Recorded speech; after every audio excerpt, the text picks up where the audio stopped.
Adiala jail से एक बड़ी खबर आ रही है। एक 5 मेंबर कमेटी इमरान खान साहब ने बना दी है मुज़ाकरात के लिए, और इसके सरबराह हैं जनाब उमर अयूब साहब, और इसमें शामिल हैं अली अमीन गंडापुर, हामिद रजा साहब, सलमान अकरम राजा साहब और असद कैसर। बड़ी बात यह है कि इसमें से जो बैरिस्टर गौहर हैं उनका नाम इमरान खान साहब ने ड्रॉप किया है। ये मुज़ाकरात करेगी। मुज़ाकरात किस चीज़ के लिए होंगे? लेकिन शहर में एक खबर फैली हुई है कि बहुत जल्द एक नेशनल गवर्नमेंट बनने वाली है। फैसल वावड़ा की ये जो गुफ्तगू है, जिसमें उन्होंने मरियम नवाज को, शहबाज शरीफ को और नून लीग को एक ऐसा ब्रांड करार दिया है जो खत्म हो चुका है, जिसकी इस वक्त कोई मार्केट नहीं, जो कुछ डिलीवर नहीं कर रहा, उस पर यह बात सामने आई है कि शायद नेशनल गवर्नमेंट की बात हो रही है, और पीटीआई के जो मुज़ाकरात में शमूलियत जो है वो बड़ी उसकी अहमियत है। तो ऐसा लग रहा है कि जो एहतजाज हुआ इस्लामाबाद में, जो हज़ारों की तादाद में लोग आए, अगरचे खून बहाया गया पीटीआई वर्कर्स का, और ये कहा गया हुकूमत की तरफ से कि ये जो है आइंदा हम ये कर देंगे, पर्चे भी दर्ज किए गए, हज़ारों लोग भी गिरफ्तार किए गए, लेकिन उसके असरात हमें नजर आ रहे हैं कि अब जो बात हो रही है नेशनल गवर्नमेंट की बात हो रही है, नए इंतखाबात की बात हो रही है, और ये 5 मेंबर्स कमेटी जो है ये बनाई गई है, ये मुज़ाकरात करेगी। लेकिन इससे कब फर्द जुर्म भी आयद हुई इमरान खान साहब पर, और कुछ वहाँ पर उन्होंने अदालत का बाइकआउट भी किया, थोड़ी सी उन्होंने गुफ्तगू भी की। इमरान खान साहब कोई ज़्यादा खुश नहीं थे जिस तरीके से फर्द जुर्म आयद की जा रही है उन पर, और कई दूसरे लोगों पर गिरफ्तार वो किया गया।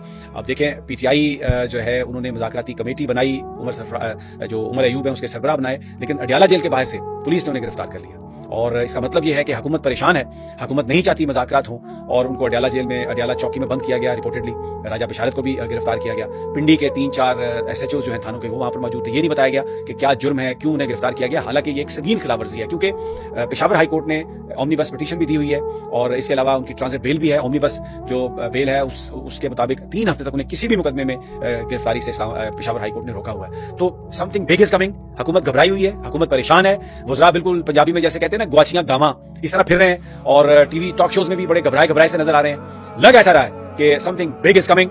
दूसरा, सैयद मंसूर अली शाह साहब ने आज एक और खत लिखा है चीफ जस्टिस ऑफ पाकिस्तान को, और 26वीं आईनी तरमीम के हवाले से जो दरख्वास्तें आई हैं उस पर उन्होंने कहा है कि आप जल्द फैसला करें, और जुडिशल कमीशन का जो कल का इजलास है उसको मंसूर अली शाह साहब ने कहा है कि आप इसको मुअख्खर करें, और रजिस्ट्रार से कहा है कि क्योंकि बहुत ज्यादा दरख्वास्तें आई हुई हैं, तकरीबन दर्जन से ज्यादा आईनी 26वीं आईनी तरमीम के खिलाफ, तो वो उसकी समाअत बहुत ज़रूरी है, और उसकी समाअत फुल कोर्ट करें। उन्होंने कहा कि इससे पहले भी मैंने खत लिखा, लेकिन उनको फुल कोर्ट के पास फिक्स नहीं किया गया।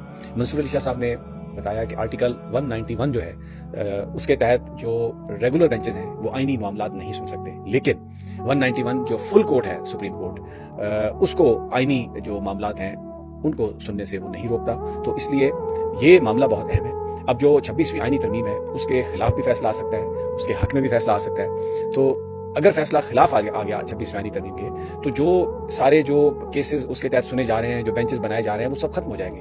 तो ये इदारे के ऊपर एक बड़ा निशान बन जाएगा, बड़ा सवालिया निशान, और एक मजाक उड़ाने वाली बात है। तो इसलिए जो 26वीं आईनी तरमीम है उसका पहले फैसला कर ले, और जुडिशल कमीशन के हवाले से उसकी जो हैसियत है, फिर वो एक मुस्तकिल उसका स्ट्रक्चर बन जाएगा जब 26वीं आईनी तरमीम का फैसला हो जाएगा। तो ये उन्होंने पहले भी खत लिखा था मुनीब साहब ने, और उन्होंने, लेकिन जो याया अफरीदी साहब हैं उन्होंने उस पर कोई कान नहीं धरा था, और अभी भी उन्होंने खत लिखा है तो उसका कोई जवाब नहीं है, और अभी कोई फुल कोर्ट में ये मुकदमा 26वीं आईनी तरमीम के खिलाफ जो दरखास्तें हैं उनको लगाने का मामला भी अभी तक जो है वो नहीं फिक्स हुआ।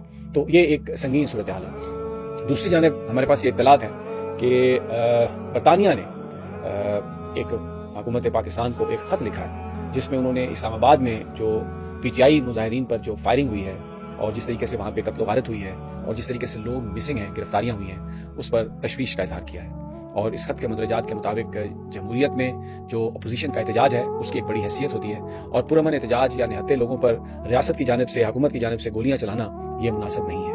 और जिन लोगों को सख्ती के साथ डील किया जा रहा है, इस पर इजहार तशवीश किया गया है, क्योंकि जो जमहूरियत है उसमें अपोजिशन या इजहार राय उसकी एक अपनी अहमियत होती है, और उसको उस पर कंप्रोमाइज नहीं किया जा सकता। तो ये उन्होंने, ये खत में उन्होंने इन चीजों के बारे में कंसर्न्स का इजहार किया, लेकिन ज़राए बता रहे हैं कि हुकूमत पाकिस्तान ने भी जवाबी खत लिख दिया। अभी ये कापियां मंजर आम पर नहीं आई, ये ज़राए हमें ये बता रहे हैं, सरकारी तौर पर ये कुछ कंफर्म नहीं है कि हुकूमत पाकिस्तान ने खत लिखा, और उल्टा उन्होंने जो बरतानिया की हुकूमत है उनसे कहा है कि आप अपने मुल्क में जिस तरीके से मुजाहिरीन को ट्रीट करते हैं, डील करते हैं, एक्सेसिव यूज ऑफ फोर्स आप इस्तेमाल करते हैं, तो आप अपने जो मामला हैं उन पर तवज्जो दें, वहां पर अमन अमान कायम करें, और वहां पर एक्सेसिव फोर्स जो है वो यूज ना करें। लेकिन ये जो पाकिस्तान की तरफ आप देख रहे हैं, पाकिस्तान के जो मामला हैं, इनकी तरफ आप तवज्जो जो है वो जरा कम करें। ये हमारा पाकिस्तान का इंटरनल मामला है, और बेसिकली वो जो सारा रेड जोन है और वहाँ पर डिप्लोमेट्स हैं उनकी हिफाजत के लिए सब कुछ किया गया, और जिस तरीके से चीज़ें हो रही थी, वो जो पाकिस्तान के अंदर जो सफारतकार हैं ان کو اس حوالے سے نقصان پہنچ سکتا تھا. تو ایک بڑا انہوں نے جو ہے وہ اس طریقے سے جواب دے کے اپنے اوپر سے ٹالنے کی کوشش کی ہے. اس سے پہلے میں نے ذکر کیا تھا آپ کو, لیکن اسلام آباد میں ایک بہت ہی خوفزدگی کا عالم ہے on the part of the government. جو بھی ایمبیسی میں کسی میں بھی فنکشن ہوتا ہے تو یہ جو سرکاری اہلکار ہیں وہاں پر جو جانے والے لوگ ہیں ان کو روکتے ہیں, ان سے پوچھتے ہیں کیا بات ہوئی تھی. ابھی برٹش ہائی کمیشن ایک پارٹی ہوئی ہے تو اس میں جو صحافی گئے تھے ان سے بار بار سوال کیے گئے, جو باہر نکلے ان سے پوچھا گیا, پھر ان کے قریبی لوگوں سے ٹیلی فون کروائے گئے اور ان سے معلوم کرنے کی کوشش کی گئی اور یہ کہا گیا کہ شاید پی ٹی آئی کے مظاہرین اور اسلام آباد میں جو کچھ ہوا اس کے حوالے سے کوئی بات ہوئی ہوگی.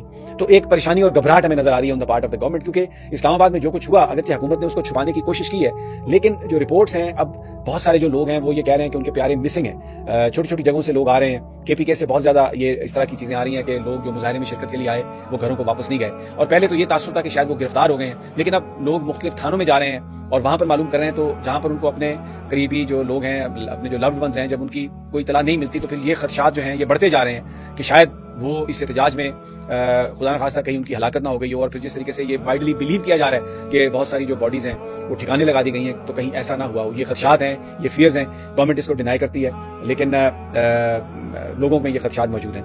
ایک اور میں یہاں پر واقعے کا ذکر کرنا چاہتا ہوں. سید مزمل ایک ٹی وی اینالسٹ ہیں, ٹی وی اینکر ہیں, وہ بول میں بھی کام کرتے رہے, اپنے نظریات کی وجہ سے وہ پہچانے جاتے ہیں. ان کا تعلق نون لیگ سے ہے, پی ٹی آئی کے مخالفین ہیں میں سے ہیں وہ, یہ ان کا حق ہے کہ وہ کسی طرف بھی کھڑے ہوں. لیکن انہوں نے پچھلے دنوں اپنے جو مختلف ان کے وی لاگز ہیں اس میں انہوں نے بہت مذاق اڑایا تھا اسلام آباد میں جو ہلاکتیں ہوئی ہیں. جو لوگ, جب پی ٹی آئی نے اس مسئلے کو اٹھایا کہ ان کے لوگ مارے گئے ہیں اور ان کو اس طریقے سے ٹریٹ نہیں کرنا چاہیے تھا, تو اس پر بہت سارے لوگوں نے مذاق اڑایا. وفاقی حکومت کے کچھ وزراء نے بھی مذاق اڑایا. تو مزمل شاہ صاحب کے بھی جو وی لاگز ہیں اس میں انہوں نے بھی بڑی رونت سے اور بڑے تکبر سے, ان کا اپنا سٹائل ہے, ہمیں ان پر کوئی اعتراض نہیں ہے, انہوں نے اس بات کا مذاق اڑایا اور کہا کہ یہ اسٹیبلشمنٹ کا گند ہے جو اسٹیبلشمنٹ نے کھلارا, اور اب اگر وہ اس گندے درخت کو صاف کر رہی ہے اسٹیبلشمنٹ تو ہمیں اس سے کیا لینا دینا, اور اگر کوئی آپ کے ساتھ اس طریقے سے ہو رہا ہے تو ہمیں اس سے کیا لینا دینا. تو اس پر شاید انہوں نے یہ الزام لگایا کہ کچھ لوگوں نے ان کو ڈرانے دھمکانے کی کوشش کی ان کے سیاسی نظریات کی وجہ سے. تو اس پر بہت سارے جو لبرل میں دیکھ رہا تھا جو جرنلسٹ ہیں انہوں نے بڑا مزمل کے ساتھ اظہار یکجہتی کیا ہے. میں بھی یہ سمجھتا ہوں کہ چاہے وہ کچھ بھی کہیں, لیکن بہرحال یوز آف فورس, ان کے گھر والوں کو تکلیف دینا یا ان کو اس طریقے سے ڈرانا دھمکانا, یہ تو قطعی طور پہ غلط ہے. لیکن بالکل اسی طرح جو لینگویج مزمل شاہ نے استعمال کی پی ٹی آئی کے جو جن ورکرز کی جان گئی ان کے لواحقین کے حوالے سے, وہ بھی انتہائی شرمناک تھی.